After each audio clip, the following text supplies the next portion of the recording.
Hello दोस्तों, कैसे आप सब लोग।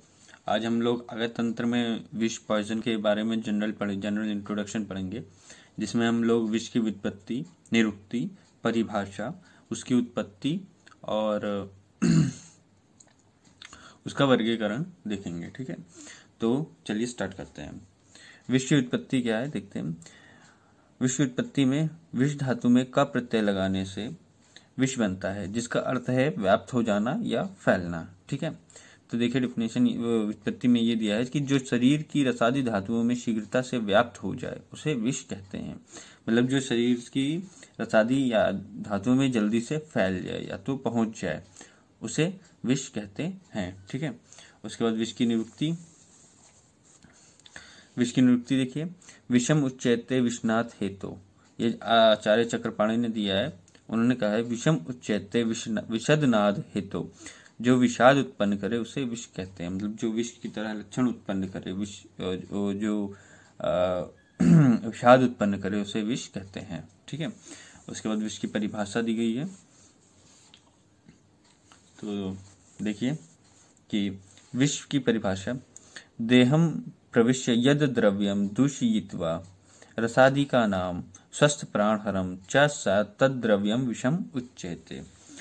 तो देहम प्रविश्यम यद द्रव्यम दूषयित्वा रसादि का नाम स्वस्थ प्राणहरम च स्यात् तद्द्रव्यम विषम उच्यते।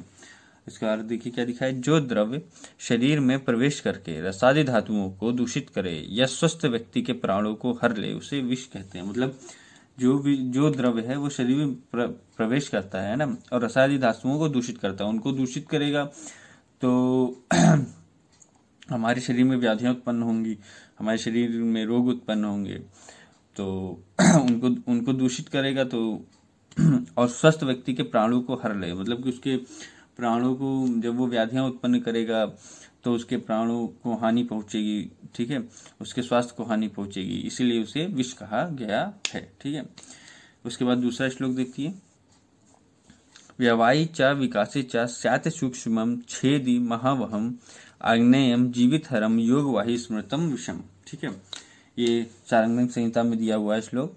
व्यवायी च विकासी, ठीक है, स्यात् सूक्ष्मं छेदि महावहम आग्नेयम जीवितहरम योगवाही स्मृतम विषम। ठीक है, तो इसका अर्थ यह है कि जो द्रव्य व्यावाई विकासी, ठीक है, सूक्ष्म छेदी, मध्यकारी, आग्नेय गुण वाला, प्राणनाशक और योगवाही हो उसे विष कहा कहते हैं। ठीक है, ये उसके गुण के बारे में बताया गया है। ठीक है, और देख लीजिए। ठीक है, इसके बाद एक और डेफिनेशन दी गई है। देखिए कि जगद विश्वणम च दृष्टवा तेन साम विषं संयति। मतलब ये चरक चिकित्सा स्थान में जगद विश्वणम तम दृष्टवा तेन साम विष संयति। ठीक है, जो द्रव्य जगत में विषाद उत्पन्न करे उसे विष कहते हैं। ठीक है, उसके बाद एक और श्लोक दिया गया, विषाद जननत्वाच्च विषम इत्यभिधीयते। ठीक है, विषाद जननत्वाच्च विषम इत्यभिधीयते, जो द्रव्य देवताओं में भी विषाद उत्पन्न कर देता है उसे विष कहा जाता है। देवताओं में भी, मतलब कि जो हर जीव जंतु में विषाद उत्पन्न कर देता है, ऐसा कह सकते हैं उसको कि सब में जो विषाद के लक्षण उत्पन्न कर देता है उसे विष कहते हैं। अगस्त तंत्र में विष की उत्पत्ति के बारे में पढ़ेंगे, तो चलिए स्टार्ट करते हैं।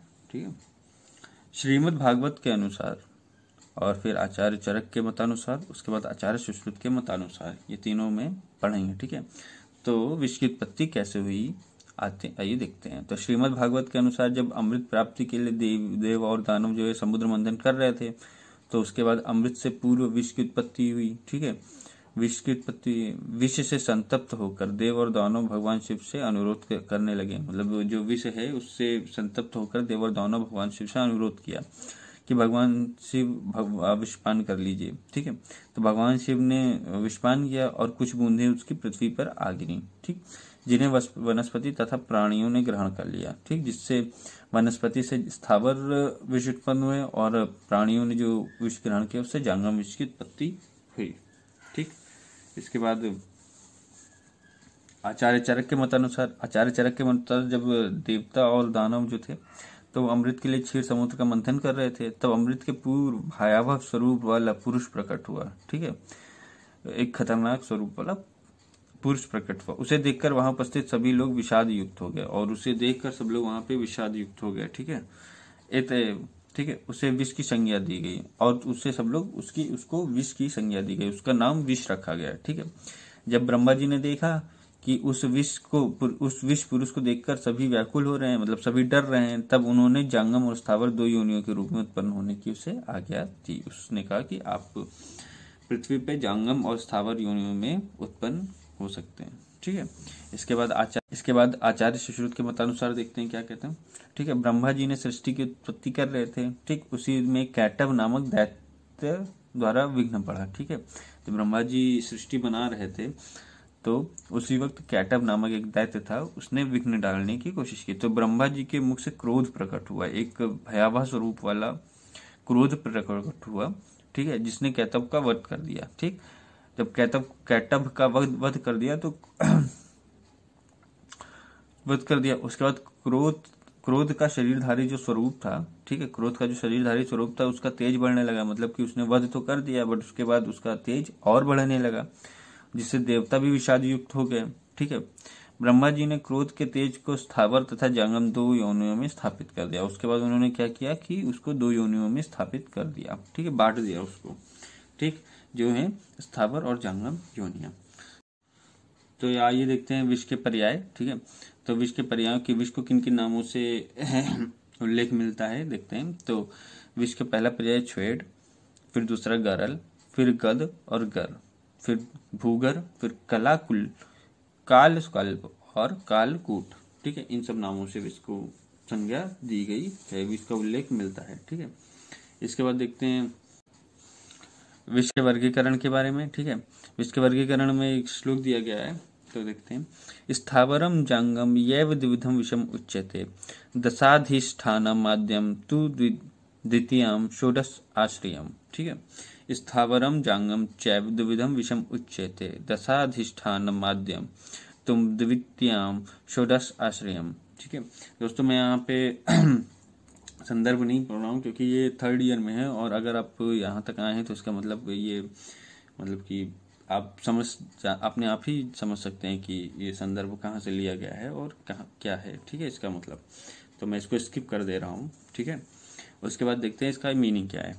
तो स्थावर और जांगम दो विष कहे गए हैं। ठीक है, स्थावर जांगम चैव द्विविधम विषम उच्यते, स्थावर और जांगम दो विष कहे गए हैं। इसमें स्थावर विष के 10 अधिष्ठान, ठीक है, तो द्वितीयम षोडश आश्रयम, और दूसरे जो मतलब जांगम विषय उसके 16 अधिष्ठान बताए गए हैं। तो इसका एक चार्ट देखते हैं। ठीक है, तो विष है, विष को दो भागों में अकृत्रिम, कृत्रिम। अकृत्रिम मतलब जो कृत्रिम मतलब जो खुद मतलब कि बनाया गया है, और अकृत्रिम मतलब जो नेचुरली अकर्ड है। ठीक है, तो अकृत्रिम पहले देखते हैं। अकृत्रिम में दो हैं, स्थावर और जांगम। ठीक है, स्थावर क्या है, जो जमीन में पाए जाते हैं, जैसे वनस्पतिक और खनिज। ठीक है, और जांगम जैसे सांप, बिच्छू आदि जीव जंतुओं के द्वारा जो विष होते हैं। ठीक है, वनस्पतिक में जैसे आपका विष हो गया, अर्क हो गया, अहिफेम हो गया, धतूरा हो गया, ये सब। खनिज में मिनरल्स जो होते हैं वो, जैसे नाग, वंग, संख्या आदि, ये सब खनिज के विष हैं। ठीक है, कृत्रिम में देखते हैं। कृत्रिम में 2 या 2 से अधिक विषयों को मिलाकर जो बनता है उसे कृत्रिम विष कहते हैं। ठीक है, इसमें गर विष है और दूषित विष है। गर विष क्या होता है, गर विष ये होता है जैसे कि 2 नॉन विष सब्सटेंस है। ठीक है, जैसे घृत हो गया और मधु हो गया, तो इनको अकेले अकेले खाएंगे तो ये नॉन विष है, बट इनको अगर मिला के खाएंगे तो ये विष बन जाता है। ठीक है, ये शरीर में व्याधियां उत्पन्न करता है। ठीक है, शरीर का नाश करता है। ठीक है, और दूषित विष क्या होता है देखते हैं। विष का वह भाग जो शरीर में रहकर धीरे धीरे शरीर की धातुओं को दूषित कर प्राणों का अंत कर देता है। मतलब विष का वह भाग जो शरीर के किसी ऑर्गन या किसी पार्ट में जाके रहता है, और फिर वहीं से वो धीरे धीरे शरीर की धातुओं को दूषित करता है और वहां पे प्राणों का नाश कर देता है। मतलब वहां से ही वो व्यक्ति को व्याधि उत्पन्न करता है, और कई तरह से किसी भी तरह से वो प्राणों का नाश कर देता है, तो उसे दूषित विष कहा जाता है। इसके बाद रस शास्त्र के रस तरंगिणी ग्रंथ में भी अन्य वर्गीकरण पाया जाता है। ठीक है, देखते हैं क्या है कि विष है, विष को महाविष और उपविष दो भागों में रस तरंगिणी में बांट दिया गया है। ठीक है, महाविष और उपविष। ठीक, तो महाविष क्या होते हैं? जो अधिक प्रभावी होते हैं उन्हें महाविष कहा जाता है। ठीक है, जो विष अल्पवीर एवं अल्प प्रभाव वाले होते हैं, ठीक है, जैसे कि जो माइल्ड सिम्टम्स होते हैं जिनमें विष के, तो उन्हें उपविष कहा गया है।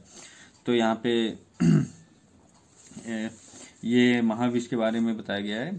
तो यहाँ पे उन्होंने आयुर्वेद में 9 महाविष का वर्णन है। ठीक है, तो ये श्लोक दिया गया, हला हला कालकूटा श्रृंग कश्च प्रदीपना सौराष्ट्र को ब्रह्मपुत्रो हरिद्र सकुतथा वत्सनाभ इति ज्ञेयम विषभेदा आमीनव रसे रसायनादौ च वत्सनाभ प्रशस्यते। ठीक है, ये रस तरंगिणी में ये श्लोक का उल्लेख है। इसमें 9 विष के बारे में बताया गया। देखिए, हलाहल कालकूट श्रृंगकश्च प्रदीपनम सौराष्ट्र ब्रह्मपुत्र हरिद्र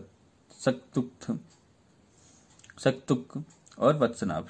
ठीक है, ये इसमें इन्होंने 9 विष का वर्णन किया है, जिसमें से ये जो 8 हैं इनका मतलब कि उल्लेख नहीं मिलता है कहीं कहीं पे। इनका जो वर्णन है इनके बारे में नहीं बताया गया। वत्सनाभ के बारे में बहुत ज्यादा बताया गया। वत्सनाभ के बारे में हम लोग पढ़ चुके हैं। ठीक है, वत्सनाभ से कई औषधियां बनाई जाती हैं। ठीक है, वत्सनाभ को शोधन करने के बाद इससे कई औषधियां बनाई जाती हैं और ये स्वास्थ्य के लिए बहुत हितकारी होता है अगर इसका शोधन करके प्रयोग किया जाए।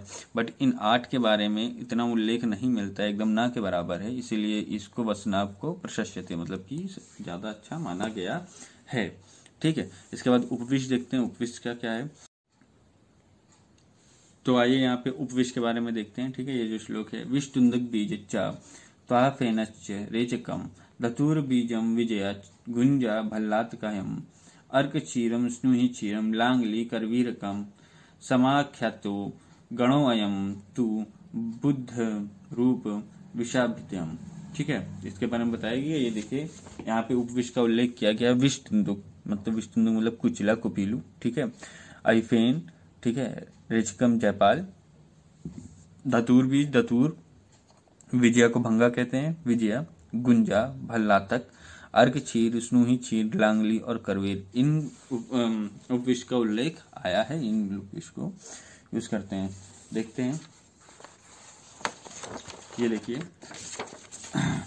ये चार्ट बनाया है विष और उपविष का। सो जो यहाँ पे विष हैं वो है हलाहल कालकुट श्रृंगक प्रदीपन सौराष्ट्रिक ब्रह्मपुत्र हरिद्रक। ठीक है, और वो जो उपविष है कुचिला का बीज, सॉरी यहाँ पे मात्रा होगी, अफीम, जमाल घोटा, ठीक, धतूरा के बीज, भांग की पत्ती, गुंजा, भिलावा, अर्क का दूध, थुहर का दूध, कलिहारी छाल और कनेर की छाल। तो ये उपविष दिए गए हैं। ठीक है, तो आज के लिए इतना ही और आगे हम लोग अगली वीडियो में पढ़ेंगे। ठीक है, और अगर आपको वीडियो पसंद आई हो तो प्लीज़ लाइक एंड सब्सक्राइब करिए। Thank you.